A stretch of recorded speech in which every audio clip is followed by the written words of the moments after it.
I've often referred to in private conversation to Gendy Tartakovsky as the Guillermo del Toro of animation. To me, he's not only the greatest animation creator of this generation, but the only one who produces animation for television that I am very comfortable referring to his work as art. I am a fan of 90% of the projects that he's either created or worked on. Samurai Jack, as you may have guessed, is one of my all-time favorite shows.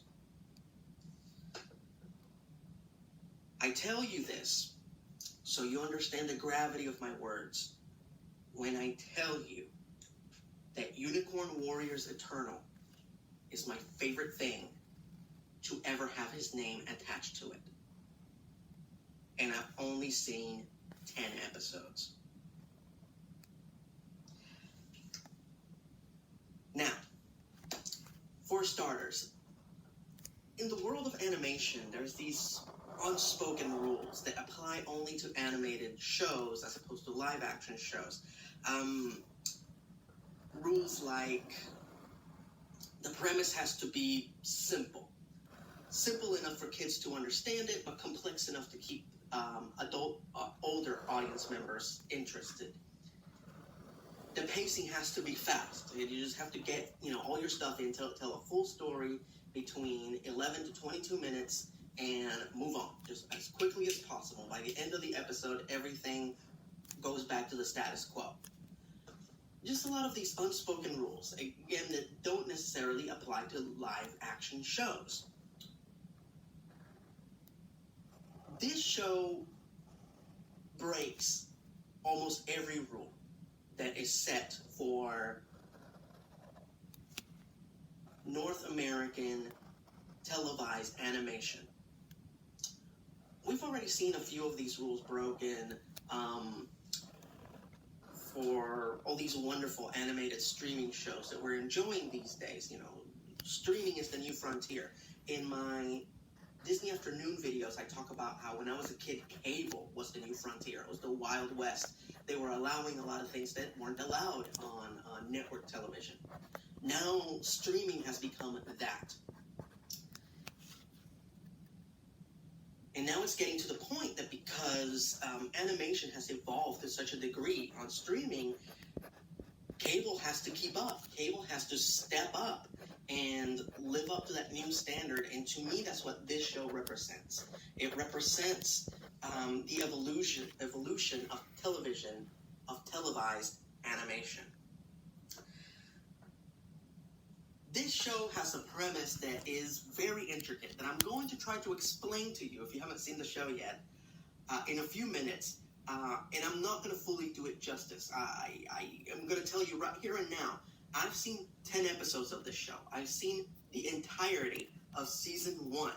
It's approximately, if you watch it, if you binge it, it's approximately 4 hours long.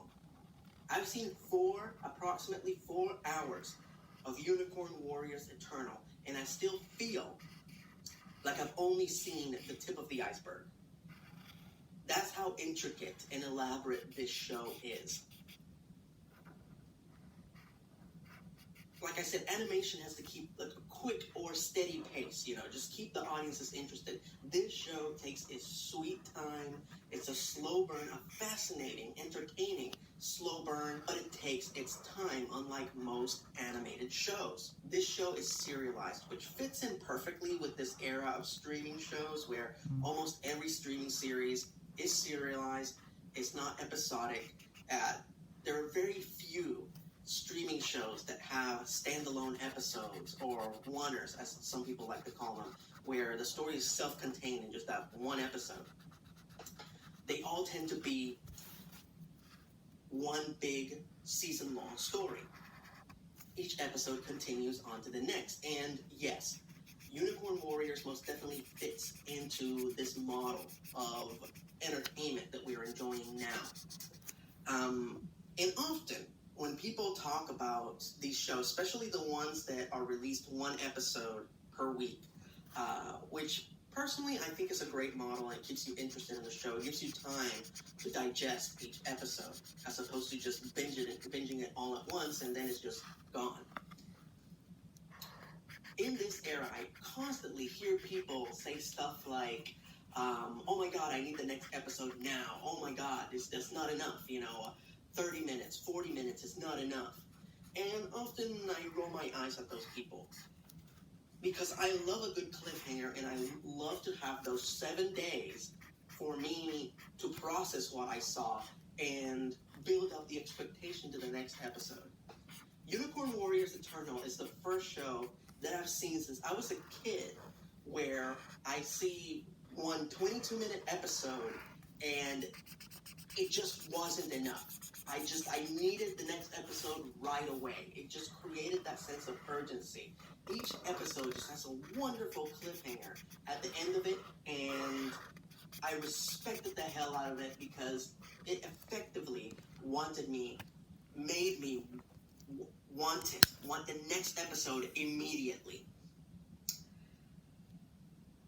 So, the pacing and the story work in a much different way than your standard animated show. This show is very bold in that sense, and I respect the hell out of it because it effectively keeps you watching through all 10 episodes. There's no forgetting that Unicorn Warriors Eternal is about to come on. Like, you remember, you cannot wait to see what's going to happen next. And I applaud the creators for that. Now, I'm going to do my absolute best to explain the premise of this show to you in the most simple and concise way that I can think of. And here I go. So basically, there's this ambiguous this evil entity that is going to destroy the whole of reality. What is it? What is its intent? We don't know. All we know is that it's bad, and it's going to destroy everything that was, is, or ever will be. Merlin, the wizard from the Arthurian lore, assembles a team of warriors, the Unicorn Warriors, to fight this evil. However, they are mortal, so every time that they die fighting this evil that is eternal and ongoing, their souls are absorbed into this talisman with a picture of a unicorn on it that is kept safe inside of a robot named Copernicus. And every generation, Copernicus seeks out 3 worthy people, and he gives the souls of the warriors to these 3 individuals, and those 3 individuals become the warriors. And they continue the fight until they die again. And then the cycle begins anew. The show takes place in 1890 London during the Industrial Era, and Copernicus, the robot, is woken up from his slumber a little too early by a minion of the evil. Now it suddenly has minions. The minion is called Junwei. She is a kitsune. She is a creature of Japanese lore. Basically, a kitsune is like this fox with paranormal, supernatural abilities, and they're generally identified by having 9 tails. Anyway, so Junwei wakes up Copernicus too early and